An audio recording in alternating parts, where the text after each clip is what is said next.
dia a todos. Estão me ouvindo bem? Obrigada a todos hoje. Muito obrigada a todo mundo que teve hoje, em especial quem está aqui, sabe, diante de alguns probleminhas técnicos. Muito obrigada a todos, né, que contribuíram para que isso acontecesse, que estivéssemos aqui. Obrigada a todos vocês que estão aí do outro lado, abrindo a câmera, sorrindo, com esse olhar amigo, os que colaboraram para que isso tudo acontecesse. Então, vamos continuar lendo sobre o nosso querido Evangelho segundo o Espiritismo, e hoje nós vamos conversar, né, o capítulo 15, que é Fora da Caridade não há salvação. Nós vamos ler o item 3, que é o comentário de Allan Kardec sobre o item 1 e 2, que são duas passagens de Jesus aqui na Terra. Depois, se vocês tiverem, quer dizer, a gente recomenda fortemente que vocês voltem e leiam depois esses itens 1 e 2 também. Então, vamos lá. Toda a moral de Jesus se resume na caridade e na humildade, isto é, nas duas virtudes contrárias ao egoísmo e ao orgulho. Em todos os seus ensinos, ele aponta essas duas virtudes como sendo as que conduzem à eterna felicidade. Bem-aventurados, disse, os pobres de espírito, isto é, os humildes, porque deles é o reino dos céus. Bem-aventurados os que têm puro o coração. Bem-aventurados os que são brandos e pacíficos. Bem-aventurados os que são misericordiosos. Amai o vosso próximo como a vós mesmos. Fazei aos outros o que quererias que vos fizessem. Amai os vossos inimigos, perdoai as ofensas. Se quiserdes ser perdoados, praticai o bem sem ostentação. Julgai-vos a vós mesmos, antes de julgardes os outros. Humildade e caridade, eis o que ele não cessa de recomendar. E de que dá ele próprio o exemplo. Orgulho e egoísmo, eis o que não se cansa de combater. E não se limita a recomendar a caridade, põe-na claramente em termos explícitos como condição absoluta da felicidade futura. No quadro que traçou do juízo final, deve-se, como em muitas outras coisas, separar o que é apenas figura, alegoria. Há homens como os a quem falava, ainda incapazes de compreender as questões puramente espirituais, tinha ele de apresentar imagens materiais chocantes e próprias a impressionar. Para melhor aprenderem, o que dizia tinha mesmo de não se afastar muito das ideias correntes. Quanto à forma, reservando sempre ao porvir a verdadeira interpretação das suas palavras e dos pontos sobre os quais não podia explicar-se claramente. Mas, ao lado da parte acessória ou figurada do quadro, há uma única ideia dominante, a da felicidade reservada ao justo e da infelicidade que espera o mal. Naquele julgamento supremo, quais os considerados da sentença? Sobre o que se baseia o líbero? Pergunta, porventura, o juiz se o inquirido preencheu a tal ou qual formalidade, se observou mais ou menos tal ou qual prática exterior? Não. Inquire tão somente de uma coisa: se a caridade foi praticada e se pronuncia assim: passai à direita, vós que assistirdes os vossos irmãos. Passai à esquerda, vós que fostes duros para com eles. Informa-se, por acaso, da ortodoxia da fé? Faz qualquer distinção entre o que crê de um modo e o que crê de outro? Não. Pois Jesus coloca o samaritano, considerado herético, mas que pratica o amor do próximo, acima do ortodoxo, que falta com a caridade. Não considera, portanto, a caridade apenas como uma das condições para a salvação, mas como a condição única. Se outras houvessem a serem preenchidas, ele as teria declinado. primeiro lugar, é que ela implicitamente abrange todas as outras. A humildade, a brandura, a benevolência, a indulgência, a justiça, etc. E por quê? É a negação absoluta do egoísmo e do orgulho. Gente, a gente sabe, né, que nós temos compromissos, deveres com Deus, com o próximo e conosco mesmo. Né? E a caridade é um deles, e com certeza é um dos mais importantes, né? Como foi dito aqui nesse comentário de Allan Kardec.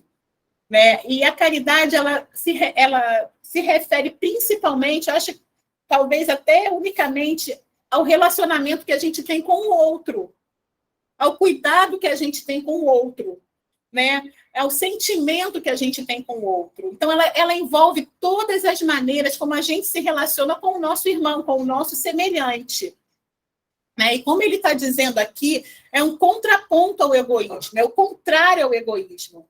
Na palestra de quarta-feira, a Conceição até falou isso muito bem, porque ela disse que, realmente, quando a gente está procurando ajudar o outro, fazer uma caridade, a gente esquece da gente. Não sei, com certeza, muitos já passaram por essa situação aqui, acho que quase todos, quando a gente está envolvido num trabalho, está muito envolvido num trabalho como um todo, às vezes a gente esquece até de se alimentar, né, de ir ao banheiro, de beber uma água, a gente até esquece da gente, quando a gente está cuidando de alguém que está doente, né, a gente vai ver no final do dia, a gente está com aquele desconforto, estou com uma dor de cabeça que eu não comi o dia todo, né, porque a gente está tão envolvido, tão absorvido naquele cuidado com o outro, que a gente esquece de nós mesmos. Mas a parte boa, a gente esquece também dos nossos problemas, das nossas ansiedades, das nossas angústias. Não é? Porque quem está preocupado, quem se doa ao próximo, não tem tempo de ficar reclamando das nossas aflições. Entendeu? Não esquece das nossas aflições, não fiquem se entregando muito ao pessimismo, né? Não se entrega muito a pensamentos assim depressivos, porque a gente não tem nem tempo, a gente está procurando o bem-estar do outro, ou o bem-estar de um todo, né? Ontem, assistindo um pouco de programa assim, antes de dormir, naquele canal Arte, aí estavam falando um programa muito legal, que é, como é que é? O Protagonista Desconhecido, alguma coisa assim, que fala sobre os que estão nos bastidores. E estava entrevistando, acho que era uma pessoa que era conhecida entre os atores, mas que nós, né, que estamos do outro lado, não conhecemos, ele falando, olha, é muito emocionante quando eu estou aqui. É o que me mantém vivo, porque todo mundo em favor da obra. Né? Então, é muito bom a gente trabalhar no bem, a gente praticar a caridade, né? A gente se esquecer de nós, pensar no outro. Né? E o melhor de tudo, gente, muitas vezes a gente deixa de ter a necessidade também de passar por certas provas, por certas vicissitudes. Isso aí não é uma salvação? Né? Como disse Allan Kardec. Então, a gente tem que lembrar que a hora vazia é sempre um espaço muito perigoso para a gente. Já tem até um ditado que fala sobre isso, né? Acho que todo mundo conhece. Então, Jesus, ele não precisou dizer, gente, faça caridade, como está dito aqui no texto. Ele, entre os discursos, entre as falas deles, nas parábolas, ele sempre deixou essa ideia dominante. Mais uma vez também, a gente ouviu uma vez uma entrevista de uma atriz, ela falando, a novela acabou assumindo muito um papel social, porque é uma hora que está todo mundo meio que em casa, meio que olhando a televisão, então a gente consegue inserir alguns assuntos, por exemplo, uma determinada patologia, uma determinada doença que ninguém conhece, consegue inserir com o personagem tendo aquela doença, e por ali eles conseguem falar sobre o tratamento da doença, sobre os locais que você pode procurar quando tem aquela determinada doença, sem ficar uma coisa maçante, sem ficar algo assim desgastante, sem ficar aquela coisa assim didática, de quadro negro, de nem sei se existe mais, mas existe, né? De quadro para a gente poder explicar. Não, fica uma coisa mais diluída, né? E Jesus faz muito isso com as parábolas. Né? E ele, na parábola do bom samaritano, ele diz claramente, ele pergunta, como está dizendo aqui, ele diz um samaritano. Né? É uma parábola que é cheia de detalhes. Ele um samaritano, que era considerado uma pessoa, naquela época, um herético. Ele não era bem visto entre o povo ali. Mas ele foi o único que parou. Ele foi o único que ele estava indo para algum lugar. Ele ia fazer alguma coisa. Ele atrasou o compromisso dele para ajudar aquele outro ali. Ele não soltou a mão, como dizem, até o outro ficar resolvido. Olha, eu vou voltar, tá? Eu estou aqui, toma isso aqui. Quando eu voltar, eu vou acertar o resto. Né? Então, o que Jesus faz? O mesmo. Né? O seu próximo é esse quem está necessitando. Né? E depois, mais para frente, Jesus falando sobre o juízo final, fazendo aquela de uma forma figurada, né? Esse também, o juízo final também, esse termo, né? Também de forma figurada, ele diz o seguinte, ele fala, veja, passai para a direita e tomai posse do meu reino, vós, né? Pois eu tive fome, me deste de comer, eu tive sede, me deste de beber, careci de teto e me hospedastes. Estive nu e me vestiste, achei-me doente e cuidaste de mim, estive preso e me visitaste. Todas as vezes que fizesse a um desses pequeninos dos meus irmãos, foi a mim mesmo que os fizeste. E, por outro lado, ele diz para passar para o outro lado, né, que teria o fogo eterno, aquele que não fez nada daquilo. Veja bem, ele não disse, eu tive sede, você me deu água salgada, eu tive fome, tu me deu pedra. Ele não fala isso. Tu trancou a chave fora, jogou quando eu estava preso. Não, ele falou que não fez. Então, todas as vezes também que a gente tiver tendo uma oportunidade, uma chance de fazer o bem e não fizermos, né, a gente está perdendo uma grande oportunidade. Né? E também, como ele disse também, Jesus, é muito importante, ele, todas as vezes que você fizer para um irmão, você está fazendo para mim. Então, como a gente vai praticar essa caridade, esse trabalho? A gente tem sempre que pensar, nós estamos fazendo para Jesus. Porque sempre quem chega até a gente está sempre necessitado, gente. Às vezes, no próprio trabalho, a gente, às vezes, está absorvida lá e chega uma pessoa necessitada. Às vezes, a pessoa já passou por tanta coisa até chegar a gente e não chega só com sorrisos. Né? Às vezes, aquele pessoa que está nos servindo naquele momento ou que está ali do outro lado do balcão, enfim, ou na portaria, também está cheio de problema, está cheio de doença, em casa está cheio de problema, até doença da alma, está cheio de problema. E a gente também tem que ter essa compreensão também. Né? Por quê? Porque a gente já tem capacidade para isso, não que a gente seja melhor ou não, melhor do que ninguém, não. A gente já tem uma ferramenta para isso. É a ferramenta da prece, é a ferramenta da oração, é a ferramenta de uma boa palestra que a gente pode escutar, tem esse recurso, né? É a ferramenta de um bom livro que a gente pode ler. A gente está sempre vigiando e orando, pedindo aos nossos mentores, aos nossos espíritos protetores, aos nossos anjos guardiões, que nos intua para que a gente possa fazer o melhor pelo outro. Para que a gente possa praticar o melhor pelo outro. A Joana de Ângeles, ela tem uma frase, eu não lembro agora o livro, mas ela fala assim, na dúvida, é melhor a gente ajudar quem não merece do que deixar de ajudar quem precisa. Porque, mas o que eu vou fazer? Vamos, antes de sair, a gente pode fazer uma pequena oração. Devemos fazer uma pequena oração, claro, pedindo proteção para nós, para os nossos familiares. Vamos pedir, me mostra o que realmente, o que eu preciso fazer hoje. Quem trabalha com meta, eu tenho essa meta, a gente pode traçar uma pequena meta, não, a minha meta hoje é eu não me aborrecer com determinada pessoa. Eu procurar alguém que esteja precisando para eu poder ajudar.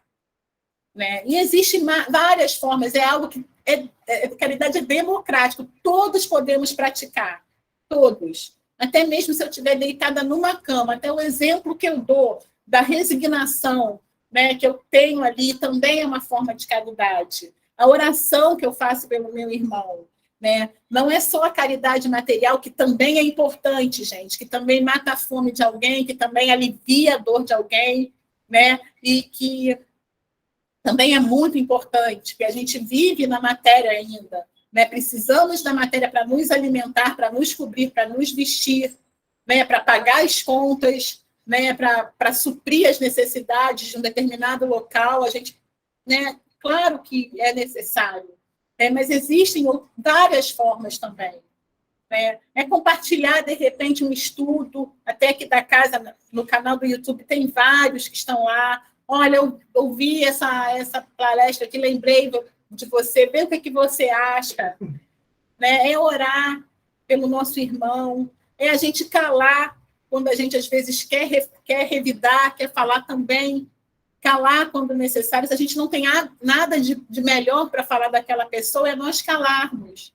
Então, toda a temática do Cristo está envolvida nisso, na caridade, no bem que ele faz, no bem que ele nos aconselhou a fazer, e no bem que nós estaremos fazendo a ele, para a obra dele, que é o nosso governador, quando a gente faz um bem para o nosso irmão.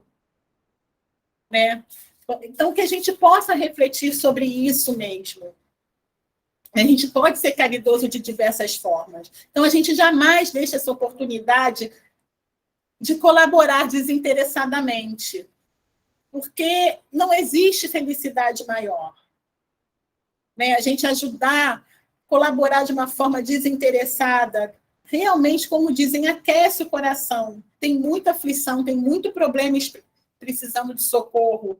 Né? E o maior beneficiado somos nós mesmos. A gente uma vez escutou, quem divide, multiplica. Né? A gente dividindo, a gente vai multiplicar. E a gente encontrou aqui um cordel, uma poesiazinha muito bonitinha que a gente queria trazer aqui, compartilhar com vocês. Se chama, é desse livrinho Cordel da Alma Encantado, é do Merlânio Maia. Não é psicografia nem nada, mas chegou até nós através de um veículo espírita. Então, vamos lá. Ele fala aqui, o bem. É o bem, somente o bem, que mudará a nossa vida. Aqui, acolá e além. Não existe outra saída. Se falta o bem na nação, não há civilização. Logo se espalha o terror. Sem o bem, há treva e breus, e abandono e morte a Deus. E os dias meus e teus serão desespero e dor. Porém, onde há o bem, há fé, amor e esperança. Dores são aliviadas, há alegria e bonança. Que o bem sempre abre portas, com o bem não há alma mortas. E existe civilidade. Por isso, os mestres pregaram, e os santos nos ensinaram, que foi o bem que encontraram a felicidade. Então, que Jesus possa estar conosco, nos abençoando. Ele está conosco, né? Que nós estejamos com ele, né? Que Jesus nos abençoe neste final de semana, neste sábado, e durante toda esta semana. Obrigada a todos.